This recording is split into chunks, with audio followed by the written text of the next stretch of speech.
아멘. 할렐루야. 오늘의 암송할 하나님의 말씀은 고린도전서 12장 12절로 13절 말씀입니다. 고린도전서 12장 12절로 13절 말씀. 몸은 하나인데 많은 지체가 있고 몸의 지체가 많으나 한 몸임과 같이 그리스도도 그러하니라. 우리가 유대인이나 헬라인이나 종이나 자유인이나 다 한 성령으로 세례를 받아 한 몸이 되었고 또 다 한 성령을 마시게 하셨느니라. 아멘. 할렐루야. 잘 되고 있습니다. 아멘. 오늘은 수레바퀴의 삶 5번째로 성도의 교제에 관해서 말씀을 묵상합니다. 우리가 예수님을 구주로 영접하고 주 안에서 천국 백성이 되며 하나님의 자녀가 되었습니다. 그래서 우리 그리스도인들은 성이 다르고 우리가 가정이 달라도 우리는 그리스도 안에서 한 형제요 한 자매입니다. 그리고 한 가족이며 한 몸입니다. 이게 보통 의미가 아니죠. 한 몸이라고 하는 의미는 남이 아니라 나 자신이라 똑같다 그런 뜻입니다. 한 가족이고 한 형제고 그래서 가족 간에는 좀 특별합니다. 서로 다투고 싸우는 일이 있어도 가족이기 때문에 다 금방 화해하고 용서하고 또 웬만하면 다 참아냅니다. 형제, 자매, 가족, 한 몸 이게 보통 단어가 아니에요. 우리가 또 한 가지 쓰는 것이 있다면 한 백성, 같은 백성, 한 백성, 한 나라의 백성. 우리는 국내에서만 머물며 살다 보면 같은 민족, 같은 백성이라는 것이 그렇게 크게 와닿지 않습니다. 맨날 우리 백성들끼리 서로 다투고 싸우고 그런 경쟁 속에서 살아가니까 그냥 한 민족, 한 백성이 그렇게 큰 의미가 없는데 해외에 나가보면 해외에 나가서 한국 백성들을 만나면 그렇게 반가울 수가 없고 또 어떤 문제가 생길 때에는 한국 백성들이 내 백성을 챙기고 내 민족을 챙기고 그러면서 더 우리 같은 민족이라는 것이 그렇게 아주 가깝게 느껴질 수가 없는 것입니다. 근데 이런 민족과 백성, 나라라는 개념보다 더 가까운 게 가족 아니겠습니까? 그리고 가족 중에서도 형제나 자매다. 엄청 우리는 가까운 관계일 것입니다. 이거보다 더 가까운 표현으로는 우리가 한 몸이다. 우리는 각 지체이고 머리는 예수 그리스도고 우리는 각 지체로서 한 몸이잖아요. 눈과 코와 입과 귀, 손과 발 모든 우리의 오장육부 우리의 모든 지체들이 남의 것이 아니에요.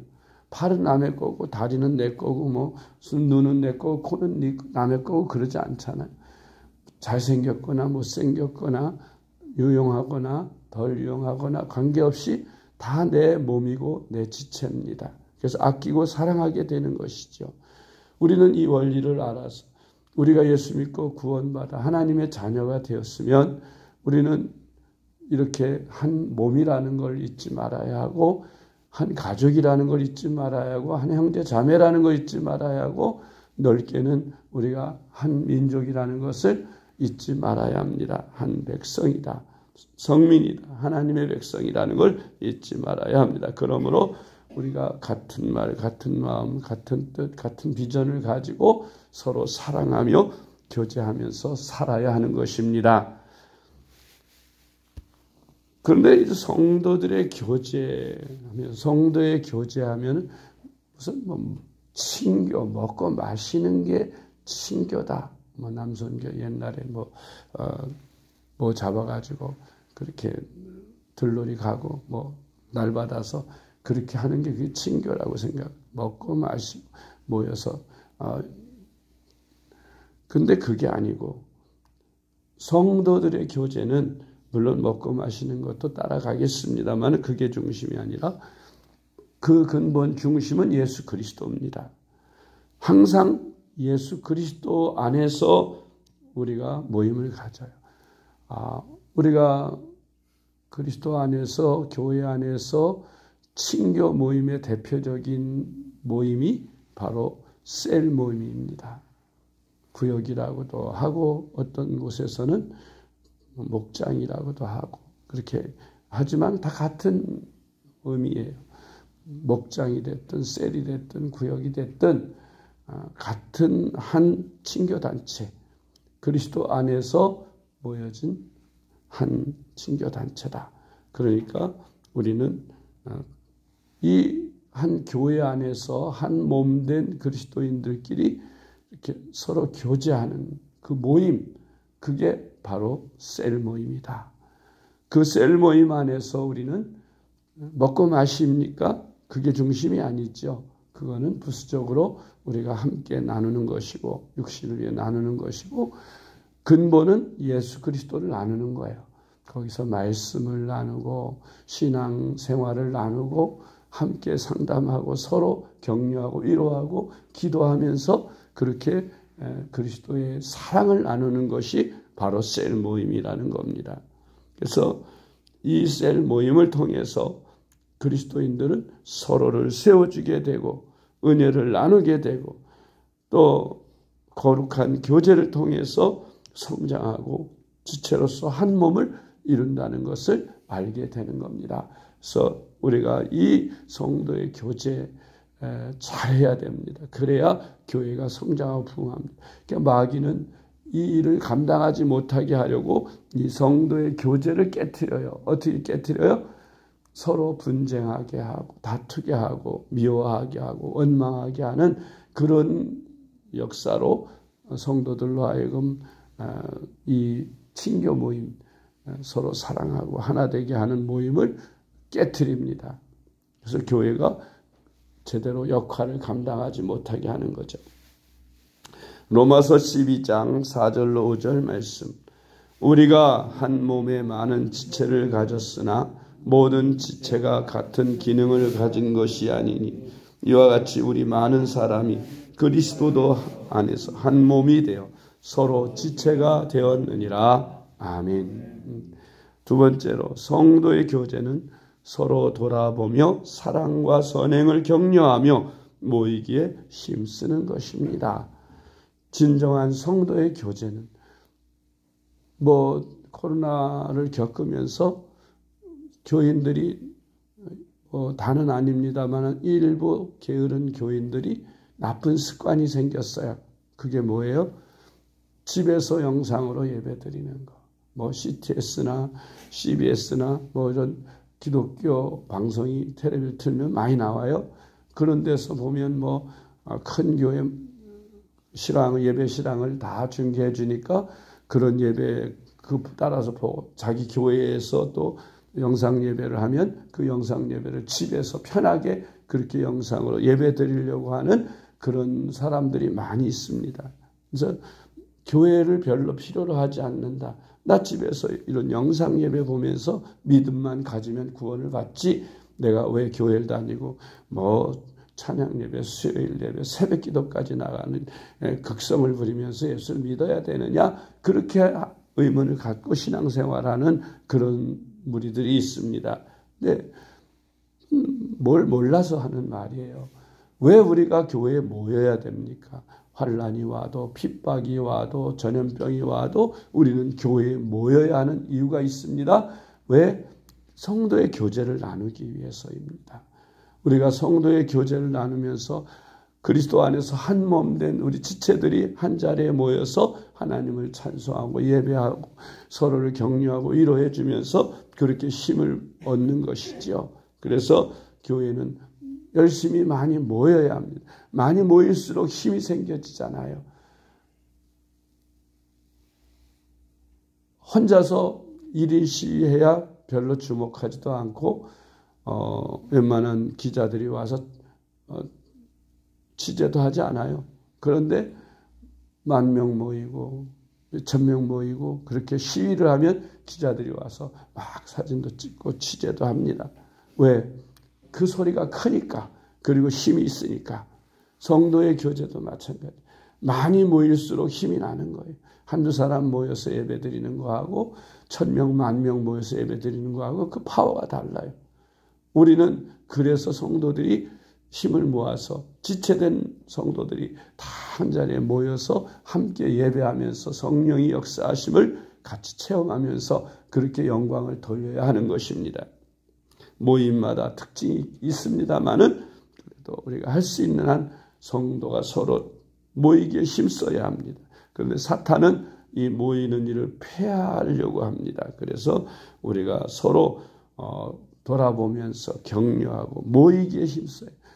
신앙은 모이기에 힘쓸 때에 신앙이 반비례함, 잘합니다.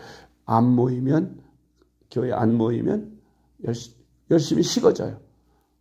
교회 안 다니면서 열심히 내는 사람 봤어요? 없어요.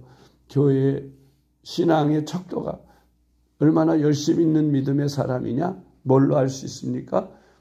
한 주간이나 한 달을 이렇게 통계를 내보면 압니다. 다른 거 물론 헌금도 잘하냐 못하느냐, 또 봉사도 잘하냐 못하냐 여러 가지 있겠지만 가장 기본적인 건 출석이에요. 예배 출석. 몇 번 교회에 오느냐. 주일 낮에 한 번 온다. 일주일에 한 번 오고 한 달에 4번, 5번 온다. 그러면 이제 그 신앙이 조금 더 신앙이 잘한 사람은 찬양 예배까지 참석한다. 그래서 10번 정도 온다. 조금 더 신앙이 성숙된 사람은 수요일 예배까지 온다. 그러면 몇 번 모입니까? 15번 모입니다. 또 더 신앙이 성숙된 사람은 셀 예배까지 모입니다. 그러면 20번을 한 달에 20번 모임. 거기다 더 신앙이 더 뜨거워지고 더 성숙되면 새벽 기도까지 7번 더 나옵니다. 27번을 나옵니다. 한 달에 교회를 최소한 27번 이상 들락거리는 사람은 최고의 신앙, 제일 신앙생활을 잘하는 사람입니다. 그렇게 한 달에 27번 이상 교회 오는 사람은 신앙이 최고조에 있는 사람들이, 그 신앙 횟수가, 교회 출입 횟수가 더 작아질수록 믿음이 더 약해지는 과정인 것이에요. 그래서 우리는 할 수 있으면 각종 모임, 예배 모임, 또 친교 모임, 어떤 모임이든 열심히 모이기에 힘써서 우리가 신앙을 잘 유지하여야 하는 것입니다. 히브리서 10장 24절로 25절. 서로 돌아보아 사랑과 선행을 격려하며 모이기를 배하는 어떤 사람들의 습관과 같이 하지 말고 오직 권하여 그날이 가까움을 볼수록 더욱 그리하자. 아멘. 세 번째로 우리 그리스도인들에게 주신 새 계명은 서로 사랑하는 것이라고 했습니다. 이렇게 함으로 우리가 주님의 제자임을 세상 사람들이 알게 되는 거예요. 내가 성경 찬송을 끼고 십자가 목걸이를 하고 이렇게 겉으로 표시하고 다녀야 그리스도인이 아니라 내 말 한마디, 내 행동 하나하나 모든 것, 특히 사랑으로 행하고 희생으로 행하는 그 모습 속에서 저 사람 왜 저렇게 헌신적이고 희생적인가 했더니 그리스도인이야. 길거리에 가면서 휴지도 줍고 때때로 청소도 하고 이렇게 공공적인 거 남들 신경 안 쓰는 거 그거 다 청소부들이 와서 했는데 내가 해. 그런데 그 어떤 동네 한 사람이 동네도 가끔 한 번씩 쓸고 이렇게 눈이 와도 막 다른 데까지 다 쓸고 이러면서 굉장히 이웃에 대하여 막 희생하고 헌신하고 봉사하고 사랑하는 모습들을 봅니다. 누군지 몰랐는데 나중에 알고 보니까 예수 믿는 사람, 교회 다니는 사람, 생명샘교회 권사님, 생명샘교회 집사님이, 생명샘교회 장로님이래. 이러면서 교회 다니는 사람 역시 다르구나. 뭔가 말 한마디, 행동 하나하나가 달라. 그러면서 주님의 제자인 것을 우리를 인정해 준다는 것입니다. 네 번째로 성도의 교제는 초대교회와 같이 내 것 없이 물건을 서로 통용할 만큼 사랑의 공동체가 되는 것입니다. 아멘. 초대교회가 그러했잖아요. 내 것이 없고 서로 하나 되어서 유무상통했다. 있는 사람들은 자기 있는 거 팔아 없는 사람들에게 나눠주면서 함께 공동체 생활을 했다 그랬어요. 이게 보통 일이 아니죠. 그래서 현대에 와서도 그걸 본받아서 그렇게 살려고 하는 그런 모임단체가 있습니다.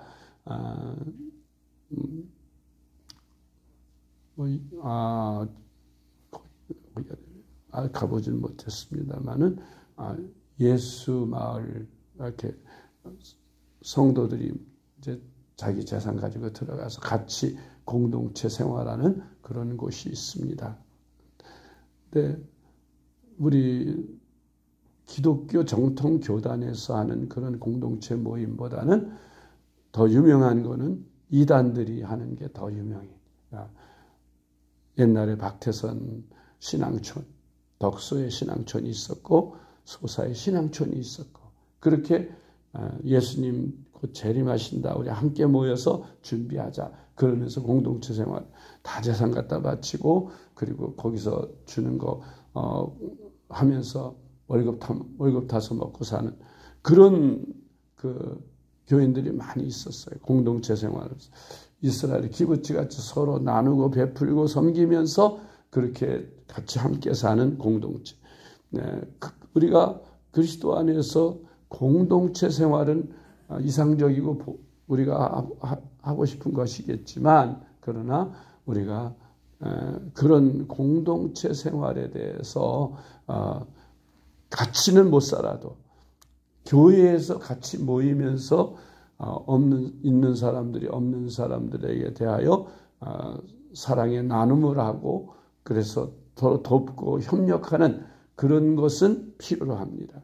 그런데 이 돈이라고 하면은 이상하게 부자 간에도 정말 분명해야 된다 그러고 또 돈 때문에 시험을 많이 봤지요.